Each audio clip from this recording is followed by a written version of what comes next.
Hari ini kita akan membahas tentang argumentasi hukum, yaitu jenis-jenis argumentasi hukum. Minggu yang lalu saudara sudah mendapatkan materi tentang jenis argumentasi hukum yang sesat. Maka hari ini kita akan membahas jenis argumentasi hukum yang benar. Ada 3 model atau jenis argumentasi hukum yang benar. Yang pertama, kita akan membicarakan tentang logika. Yang kedua adalah dialektika, dan yang ketiga adalah retorika. Pada model argumentasi yang pertama, logika, itu terbagi di dalam 4 jenis argumentasi. Yang pertama adalah logika silogistis atau silogisma, dan ini yang paling banyak digunakan. Yang kedua adalah logika proposisi, yang ketiga logika predikat, dan yang terakhir adalah logika deontis. Baik, kita akan mulai pembahasan materi ini satu per satu. Kita masuk sekarang pada model logika silogistis. Kalau kita berbicara logika silogistis, maka model ini adalah dengan cara menyusun fakta-fakta dan menyusun aturan-aturan hukum berdasarkan pola silogisme, yaitu yang dimulai dengan premis mayor, premis minor, dan kemudian ditutup dengan konklusi. Penggunaan logika silogistis ini secara umum juga digunakan. Contoh yang paling umum adalah premis mayor, berisi hal-hal yang bersifat umum, misalnya semua manusia pasti mati. Pernyataan ini adalah bersifat umum. Lalu kemudian premis minornya adalah pernyataan yang lebih bersifat khusus. Contoh biasanya adalah A adalah manusia. Kalau pada premis mayor dikatakan semua manusia pasti mati dan A adalah manusia, maka pada silogisma umum bisa langsung ditarik kesimpulan A karena dia juga pasti manusia, dan A karena manusia maka A juga pasti akan mati. Demikian simpulannya. Nah, bagaimana penggunaan logika silogisma ini pada hukum? Pada silogisma hukum, premis mayornya juga berupa hal yang bersifat umum. Hal yang bersifat umum itu bisa berupa aturan, bisa berupa norma, bisa berupa ketentuan perundang-undangan. Ambil contoh misalnya, premis mayornya adalah pasal 1365 BW yang menyatakan setiap perbuatan melanggar hukum yang membawa kerugian pada orang lain mewajibkan orang yang karena salahnya menerbitkan kerugian itu haruslah mengganti kerugian tersebut. Ini adalah merupakan premis mayor. Nah, kemudian premis minornya bagaimana? Pada silogisma hukum, premis minornya adalah berupa fakta. Fakta ini bisa berupa kejadian, bisa berupa keadaan, atau bisa pula berupa peristiwa. Kita ambil sebuah kejadian sebagai premis minor. Contohnya adalah PT Anyer berkedudukan di Bandung, merupakan sebuah perusahaan yang memproduksi garam beriodium. Pada tahun 2019, PT Anyer melaporkan Suminto pada Kepolisian Bandung dengan tuduhan bahwa Suminto telah memproduksi garam beriodium dengan memalsu merek PT Anyer. Polisi berdasarkan laporan tersebut kemudian menangkap dan memeriksa Suminto. Selanjutnya, Suminto disidangkan di Pengadilan Negeri Bandung. Tapi ternyata putusan Pengadilan Negeri Bandung menyatakan Suminto bebas dari segala dakwaan, dan seketika itu pula Suminto dibebaskan dari tahanan, padahal Suminto telah menjalani masa penahanan lebih kurang 6 bulan sejak dari kepolisian sampai dengan putusan pengadilan.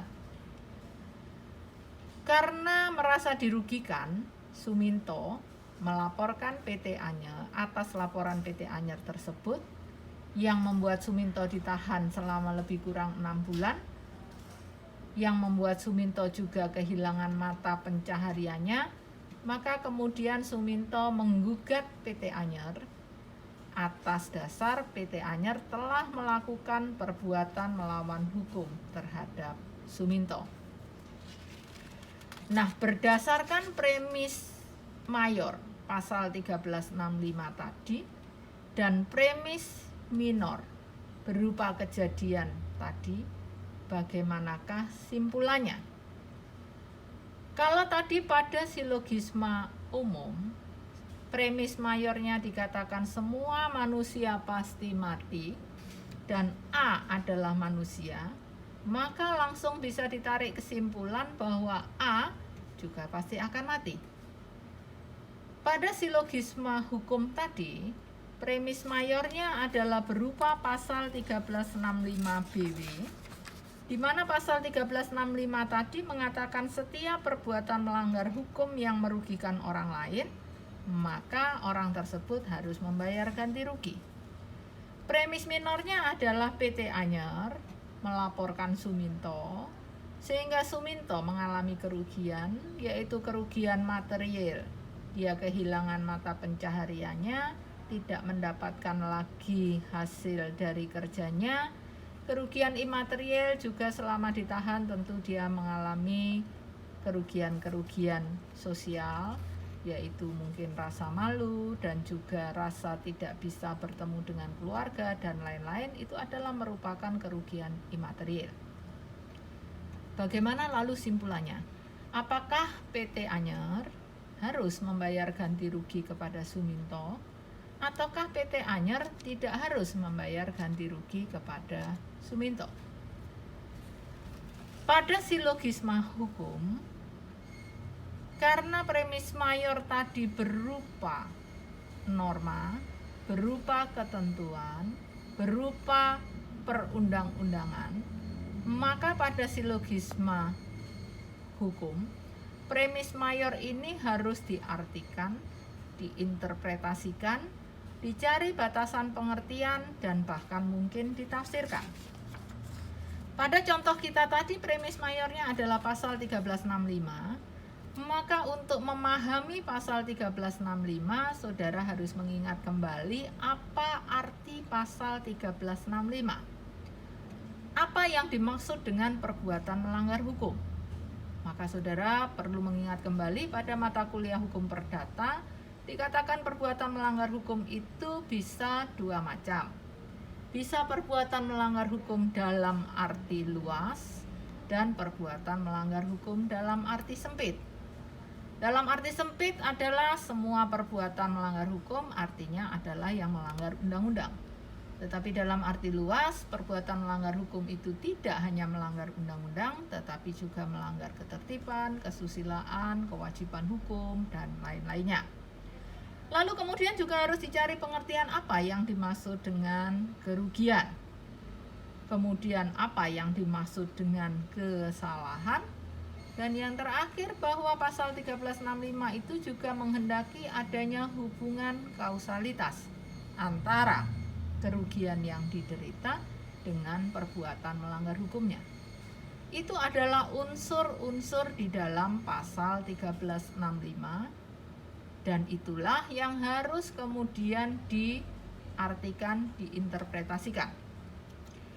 Nah, berikutnya tadi pada silogisma hukum, premis minor tadi berupa sebuah kejadian. Kejadiannya adalah tadi PT Anyer melaporkan Suminto dan seterusnya, sehingga kemudian Suminto harus ditahan dan pada akhirnya ternyata putusannya bebas. Apa yang harus dicari di dalam premis minor ini? Pada silogisma hukum, premis minor ini haruslah dicari alat-alat buktinya. Alat bukti apa yang harus dicari? Alat bukti yang mendukung premis mayor.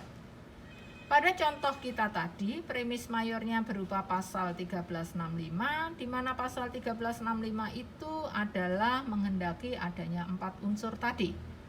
Maka pada kejadian PT Anyer haruslah dicari adakah alat-alat bukti yang membuktikan adanya perbuatan melanggar hukum dari PT Anyar. Maka kita lihat misalnya apa yang dilakukan oleh PT Anyar kepada Suminto. Satu, bahwa yang dilakukan oleh PT Anyar adalah melaporkan Suminto. Melaporkan kemana? Melaporkan kepada Kepolisian Bandung, yang dalam hal ini adalah merupakan penyidik. Jadi perbuatan PT Anyar adalah melaporkan Suminto kepada penyidik.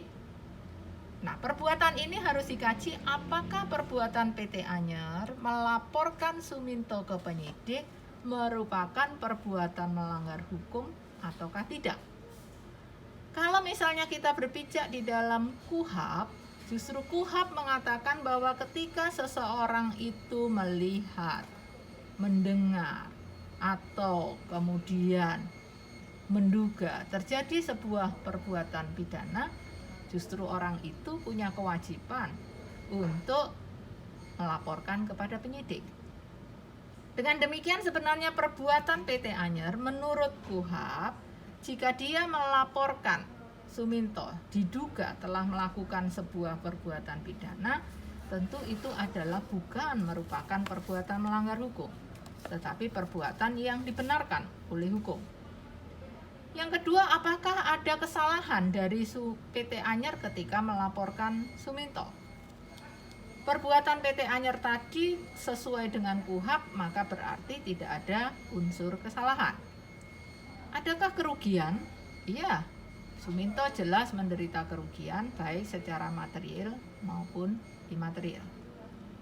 Adakah hubungan kausalitas antara perbuatan PT Anyar dengan kerugian yang diderita? Ternyata bahwa perbuatan PT Anyar bukan merupakan perbuatan melanggar hukum, meskipun ada kerugian. Dengan demikian kerugian itu terjadi bukan karena perbuatan melanggar hukum, tapi justru perbuatan yang dibenarkan oleh hukum. Kalau kemudian alat bukti itu tidak mendukung premis mayor, maka simpulannya barulah dapat ditarik.